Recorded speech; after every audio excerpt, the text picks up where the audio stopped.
BBC News. Harvey stirs up bad memories, old fears for Katrina survivors who fled to Houston.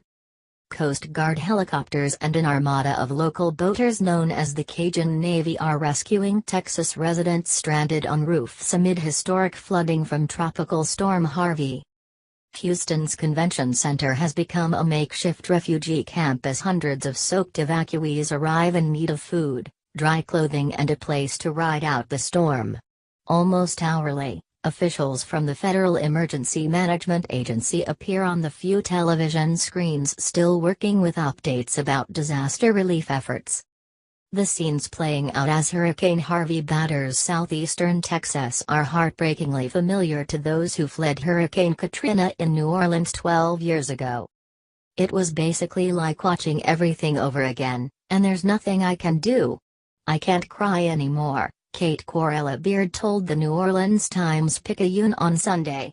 Beard lost her home in suburban New Orleans when Hurricane Katrina hit and is now anxiously waiting to see how her family's new home in Dickinson, Texas, fares. While the exact number is unclear, around 250,000 people escaped to Houston from New Orleans after Katrina, with an estimated 100,000 remaining permanently in the city and surrounding towns. For many of these relocated residents, the nightmarish memories of Katrina came flooding back when Harvey made landfall Friday night. Harvey came ashore as a Category 4 storm, the most fearsome hurricane to hit the Gulf Coast since Katrina. Since then, the slow-moving storm has lingered just off the coast, dropping heavy rain and causing devastating flooding in Houston. The floodwaters have chased thousands of Houston residents to rooftops and higher ground. Overwhelmed rescuers have been unable to keep up with the constant calls for help. Rescuers were handling only life-and-death situations Sunday. "It's just been a nightmare," Heidi Evanson, a former New Orleans resident who moved to Houston 7 years ago, told the Times-Picayune. "It brings up a lot of bad memories."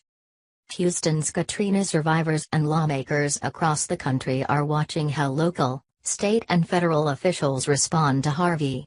Local officials have vowed to heed the lessons from Katrina and to avoid scenes like that which took place at the New Orleans Superdome in 2005, when about 30,000 evacuees spent days packed inside the storm-damaged arena with virtually no electricity and water.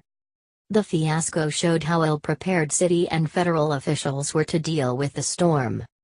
On Friday, Senator Chuck Grassley of Iowa urged President Trump on Twitter to keep on top of Hurricane Harvey and not repeat the mistakes that President George W. Bush made with Katrina.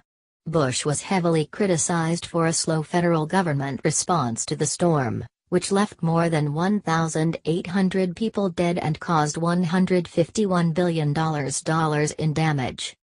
"Got your message loud and clear. We have fantastic people on the ground, got there long before Harvey. So far, so good," Trump tweeted back. In New Orleans, nearly 80% of the city's residents evacuated days ahead of Katrina's arrival. In contrast, Houston Mayor Sylvester Turner advised people to stay in their homes, saying it was not feasible to evacuate the nation's fourth-largest city.